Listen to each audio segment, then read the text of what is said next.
Just that. He's so good for Curry, though. On the One of Conor's guys was talking smack to Khabib, and Khabib just ran and dove over the octagon and went after him. This is not my best side. Nobody's ever done that. Nobody should ever do that. I don't understand how people can talk about I jump on the cage, What about he come to Brooklyn and he broke bus? What about this? This is respect sport. Him and his mentality. I don't give a about him. This is not trash talking sport. It's a very bad night. Super duper, really super bad.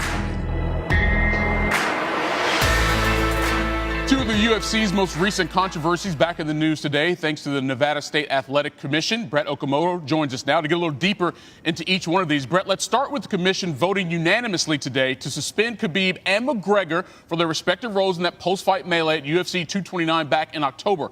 9 months plus a $500,000 fine for Khabib, 6 months, $50,000 for McGregor. Now, besides the time and money for the respective fighters, what's the real impact here? Well, I think a key aspect of all of this is actually what happened that didn't concern Conor McGregor or Khabib Nurmagomedov. It happened to Khabib's teammates. It was his cousin Abubakar Nurmagomedov and then his other teammate Zubara Tukugov. Both of those guys, in addition to being corners for Khabib, are professional fighters themselves. And the commission, the Nevada Commission, suspended each of those individuals for 12 months for their roles. They jumped in the cage. They traded some punches with Conor McGregor after UFC 229.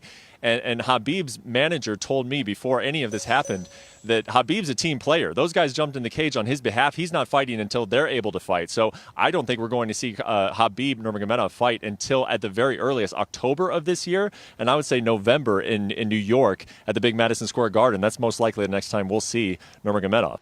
Yeah, that is a much deeper impact if he's willing to sit out as long as some of his teammates and friends have to sit out. All right, so the other story today out of Nevada, the commission also voted unanimously to give light heavyweight champion Jon Jones a one-fight conditional license ahead of his scheduled March 2nd fight with Anthony Smith. Now, this decision comes after Nevada refused to issue Jones a license for his December 29th bout after a trace amount of M3 steroid metabolite was found in his system a few weeks earlier, leading UFC to move the entire card to Los Angeles just so Jones could fight. So, Brett, what's been the reaction to this decision? I think the reaction has been mixed. I think you fall on one side of the fence with Jon Jones. He's become that polarizing character. You got one group saying, look, everybody treats this guy with special treatment. The UFC moved an entire event for him. Now Nevada Commission is letting him fight even though he has a banned substance in his body. But then you have the other group saying, look, this guy was already suspended for 15 months for this metabolite in his system. He has paid his due. He deserves to be able to move on with his career. He should be able to do so in Nevada, not just California. So the Nevada Commission licensed him for that one fight. And just before Jon Jones left the hearing room, he was there in person. He did issue a brief statement to the media in attendance. Super grateful to be back fighting in Nevada. I'm excited for March 2nd. It's going to be a magnificent event, and just really looking forward to all the testing, looking forward to getting back in front of the fans and just putting on great fights.